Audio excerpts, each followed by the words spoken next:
Boa tarde, turminha do sétimo ano. Como é que vocês estão? Espero que todos estejam muitíssimo bem. Bom, para retomarmos, agora a gente retorna, né, eventualmente, às aulas de português pelos vídeos, né? Eu peço perdão por não ter conseguido resolver esse problema a partir da segunda-feira, que era prometido para vocês, não é?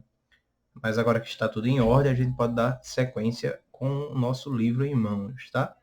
E lembrando a vocês que a última atividade que eu passei, a gente começou, vocês começaram na página 55, não foi isso? E acabaram na página 59, no quarto. Então a gente vai dar sequência justamente de lá.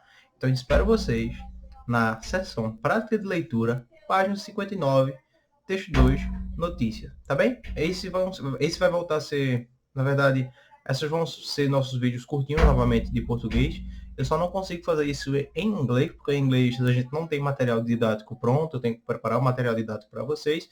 A gente acaba tomando um pouquinho de tempo a mais, tá bem? Mas aí vamos para a primeira transição da gente e espero vocês na página 59 do livro, tá bem, pessoal? Vamos lá.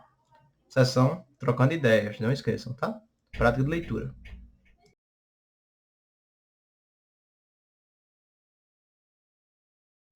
Bom, como vocês podem ver, né, a gente vai trabalhar o texto 2, uma notícia, claramente a gente vai dar uma trabalhada na intertextualidade, certo? Lembrando para vocês que intertextualidade é quando eu consigo comparar ou estudo diferentes tipos de textos e vejo algo em comum entre eles. Por exemplo, a notícia e a reportagem, que são bem parecidos, às vezes muda, na verdade só muda poucas características de uma notícia para uma reportagem, né? Reportagem é um pouco mais completa, a notícia já é mais curtinha, etc. Enfim, para uma fotoreportagem, que é um tipo de texto totalmente diferente, já que é um texto não verbal, e assim por diante, tá certo? Mas vamos lá. Começando pelo primeiro, a gente tem aí o texto 2 notícias. Pelo título e subtítulo, quais informações você acredita que vai ler na notícia da página seguinte? Se vocês deram uma olhadinha, temos lá a notícia: 500 imigrantes refugiados são resgatados em um único dia no Mediterrâneo. Lembrando que a gente está retomando as atividades no livro, certo? E esse assunto a gente estava falando justamente sobre a situação dos refugiados, certo? Então a gente pode pensar, certo? Se vocês olharem aí, ó, isso foi em 13 de abril de 2018. Mas não pensem que isso é um assunto tão passado assim, não, né? A gente está vendo aí, não sei se vocês tiveram acesso a essas notícias, mas algumas pessoas caíram de aviões tentando fugir do Afeganistão, né? Para vocês terem uma ideia. Então, tem sempre pessoas incontentes aí com a situação do seu país, tentando sair dos seus países, respectivos países, para irem buscar situações de vida melhor, né? Às vezes é para fugir da fome, às vezes é para fugir da guerra, ou às vezes é só para conseguir algo melhor na vida mesmo, tá? Mas são muitos motivos, certo? Aí tá, é uma perguntinha bem simples de resposta de cunho pessoal, tá, galera? 2. Você já refletiu sobre notícias como essa? O que você pensa sobre esse problema? Também a resposta de cunho pessoal. Queria que vocês fossem bem criativos ao respondê-las, tá? Quero ver, quero ver o que é que vocês acham desses assuntos, né? É bom trabalhar esses assuntos com vocês, que vai trabalhando na cabecinha de vocês desde já, né? O mundo não é tão cheio de flores como a gente gostaria que fosse, infelizmente. Você conhece algum refugiado? Caso conheça, fala um pouco sobre a história e a cultura dessa pessoa.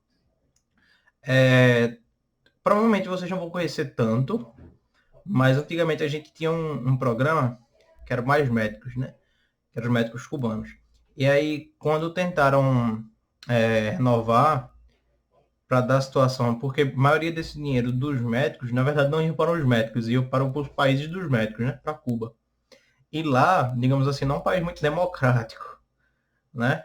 Quando tentaram renovar com novos termos, tirando dinheiro de Cuba e deixando com os médicos que estavam aqui no Brasil, Cuba não aceitou e muitos médicos voltaram, né? E aí alguns médicos decidiram ficar por aqui para terem essa qualidade de vida um pouco melhor, tá?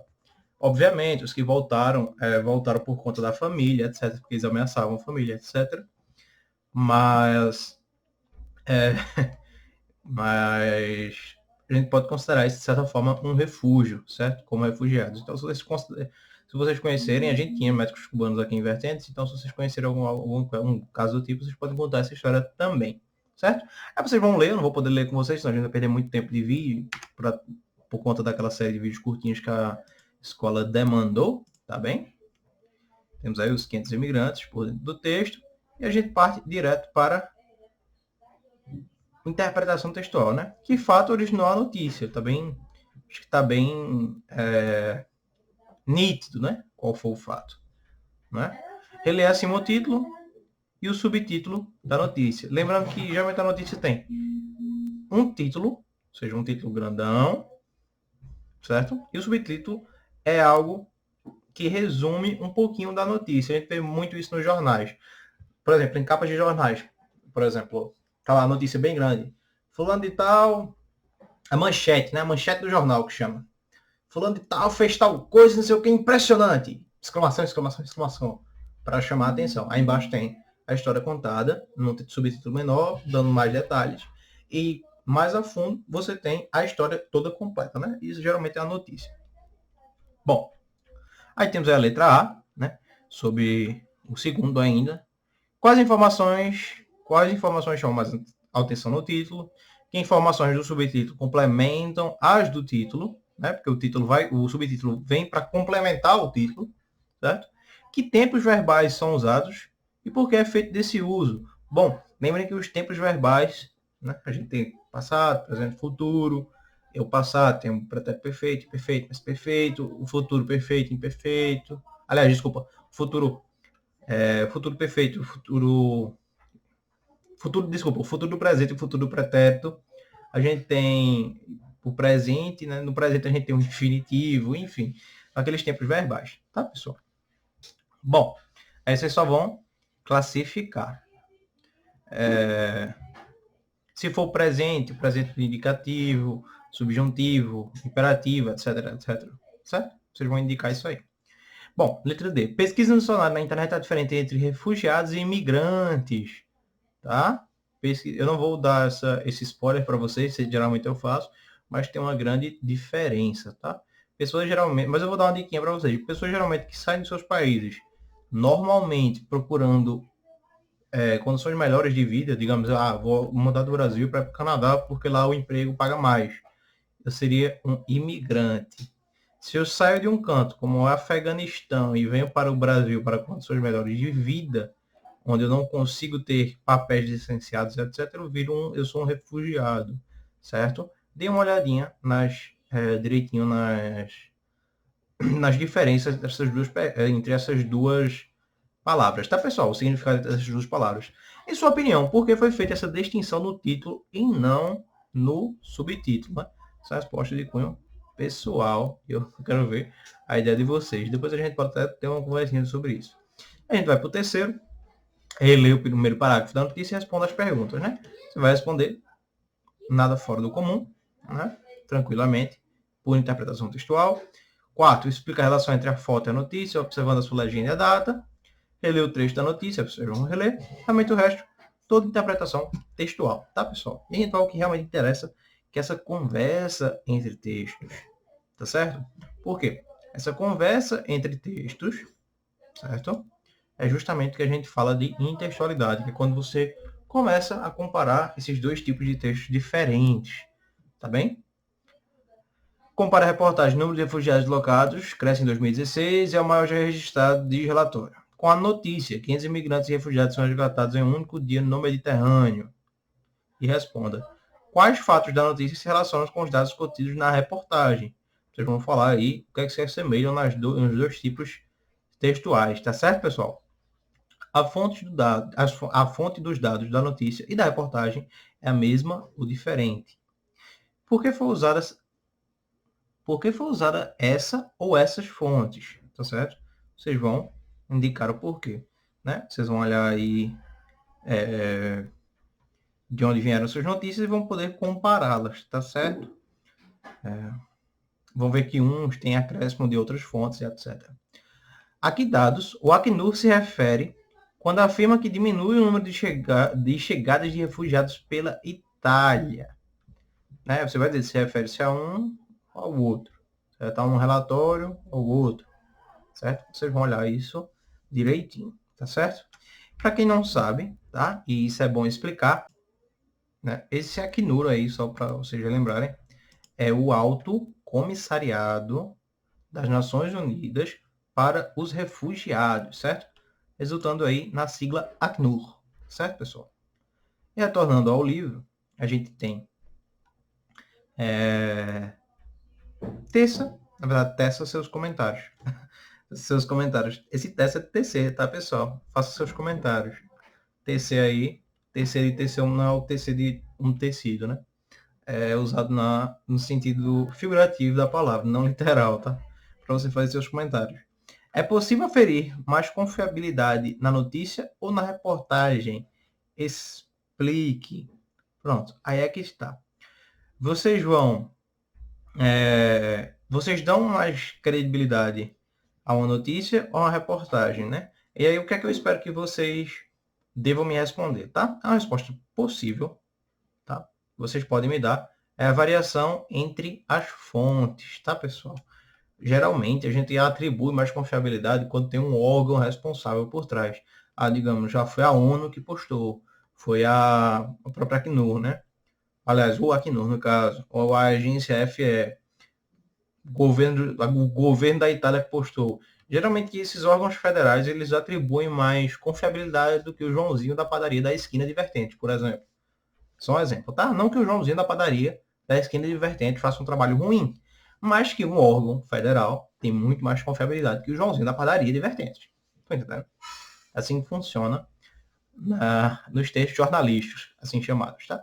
A gente finaliza hoje por aqui, tá, pessoal? Essa vai ser a atividadezinha de vocês, né? A gente vai partir para o próximo texto na próxima aula, mas eu vou terminar por aqui. Vou fazer uma pequena transição agora, porque tem um assunto que eu gostaria de comentar com vocês, tá, pessoal? Vou só transicionar e a gente vai começar a falar sobre o feminicídio, tá?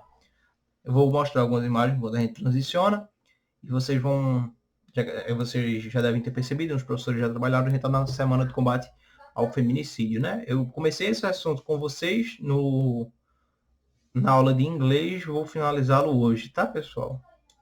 Espero que vocês tenham criado interesse a partir de ontem sobre o tema, tá bem? Então, espero vocês na próxima transição. Pronto. Vê, na telinha de vocês está aparecendo algumas imagens. Essa imagem, em especial, ela vem do site do próprio TJRJ. Para quem não sabe, é o Tribunal Judicial do Rio de Janeiro, tá? Um órgão federal, certo? O Tribunal de Justiça do Estado do Rio de Janeiro, na verdade. Vocês estão vendo aí, ó, o que é violência doméstica e o feminicídio, certo? Vou ler para vocês, apesar de já ter começado isso anteriormente, vou complementar, né? O Brasil ocupa hoje a 5ª posição no ranking mundial em feminicídio ou assassinato de uma mulher pela condição de ser mulher, segundo os dados do Mapa da Violência 2015 da ONU. No estado do Rio de Janeiro, as mulheres são vítimas em 70% dos atendimentos notificados como agressões físicas nas redes de saúde, em dados extraídos entre janeiro de 2013 e junho de 2016. Os crimes de lesão corporal lideram os números de ações penais mais distribuídas no PJERJ há 5 anos. Segundo o relatório de dados compilados que analisa os processos decorrentes de violência doméstica do PJERJ. O agressor é conhecido ou parente das vítimas em 64,2% das notificações. E a residência da vítima é onde ocorre 52,7% dos casos. Certo? E aí a gente tem um texto, não é exatamente um texto não verbal, mas a gente tem uma imagem com alguns dados, né? Violência doméstica e familiar contra a mulher, 157.012 processos em 5 anos. Lidera o número de ações penais mais distribuídos nos juizados de violência doméstica e familiar contra a mulher. Lesão corporal. Pronto. O que eu queria dizer a vocês vejam, o Brasil lidera o 5º lugar no ranking mundial da violência doméstica da mulher apenas por ela ser mulher. É com aquele assunto que eu comecei com vocês na atividade de inglês, tá, pessoal? Isso acontece. Deixa eu ajeitar só o meu fonezinho, quase cai aqui. Pronto, beleza. O que acontece? Professor, não é fácil de lidar com isso? Não é só a mulher denunciar? A gente não vê aí campanhas denuncie, não fique calado? Sim e não, tá, pessoal? Para vocês que são um pouco mais novos, talvez isso seja uma coisa fácil de se resolver, mas não é. Tem relacionamentos abusivos em que a pessoa se torna dependente daquela pessoa que maltrata, por mais estranho que isso pareça, tá? Quando vocês crescerem, vocês vão entender um pouco melhor. Mas há casos em que a pessoa, mesmo sendo maltratada, continua gostando daquela pessoa e é dependente daquela pessoa. Porque aquela pessoa vai lá, lhe maltrata, você se sente mal, mas depois aquela pessoa vem e lhe dá um buquê ou uma coisa, e você acaba passando pano e isso continua infinitamente. Isso é muito triste, tá? Muitas mulheres não conseguem denunciar seus parceiros, seus familiares por conta disso. Lembrando que o caso de violência contra a mulher não ocorre só de, vamos supor, homem e mulher parceiros, né? Diga assim, casados ou namorados, apesar de serem os maiores casos, né? Também pode acontecer, por exemplo, caso entre irmão e irmã, pai, filha. Isso também a gente pode considerar como violência contra a mulher, quando a violência se dá só pelo fato dela ser mulher, né? A gente já viu muitos casos aí antigamente, na verdade, principalmente mais antigamente do que hoje, em que as meninas apanhavam mais do que os meninos só por serem meninas, né? Apesar de já ter todo um preconceito já, né? A gente sempre tem aquele preconceito, isso é coisa de menina, isso é coisa de menino. Ainda assim, tinha toda uma culpa no jornal, né? O pai ficava com raiva da mulher, né? O homem ficava com raiva da mulher porque deu à luz a uma menina em vez de um menino. Sendo que biologicamente nós sabemos que quem define o gênero do bebê é o pai, né? A mãe não tem nada a ver. A mãe só pode dar genes XX, né? E o pai dá genes XY. Se o pai dá um gene X, nasce uma menina. Se o pai dá um gene Y, nasce um menino. Então, quem define o gene do feto, na verdade, é o pai, não a mulher. Então, vocês vejam que desde os primórdios a mulher vem sofrendo com isso, só por ser mulher, né? Fato de, biologicamente falando, ela ser um pouco mais, ter menos massa muscular e etc. Enfim, por N motivos, né? Principalmente motivos de reprodução e etc. Tá, pessoal? Eu queria que vocês se alertassem para isso. Não é um problema tão fácil de se resolver. Não é um problema tão simples, além de receber ameaças, por exemplo. Se a mulher denuncia, ela pode ser ameaçada de morte e traliatre, né? Traliatre é uma expressão italiana e entre muitos outros, tá? Ela ainda pode sofrer de várias outras formas, né? Ela pode ser, digamos que essa mulher, ela aguenta muitas coisas porque tem um filho em casa, então ela aguenta uma violência doméstica, ela sustenta traições e incômodos em casa porque ela tem um filho e ela quer o melhor para o filho ou filha dela. Então há muitos casos assim, certo? Infelizmente o mundo é triste dessa maneira. Infelizmente ele não é um mundinho de flores, tá? Assim como eu disse, quando a gente estava olhando os refugiados. Porém, a gente pode ajudar a melhorar essa situação. Como é que a gente ajuda? Colocando na cabecinha de vocês, que ainda são crianças, que isso não é algo natural. A gente ensina as meninas a se cuidarem, certo? A se protegerem, e ensina aos meninos que não devam tratar as meninas assim. Sejam pessoas de caráter, que não tratem de forma errônea as mulheres só por serem mulheres, certo? Já que isso é um tratamento de trogloditas, para dizer o mínimo, certo, pessoal? Então levem isso em consideração, tá? É assim que a gente muda o mundo para melhor, educando as criancinhas como vocês desde... Aliás, as criancinhas vão ser ensinadas desde pequenas, né? Mas a gente só consegue resolver esse problema trabalhando eles na base, né? Uma pessoa bem criada, uma mulher bem criada, um homem bem criado, eles vão saber diferenciar, né? Primeiramente, um homem bem criado não vai tratar uma mulher assim, ou espera-se que não, pelo menos diminua a probabilidade disso acontecer.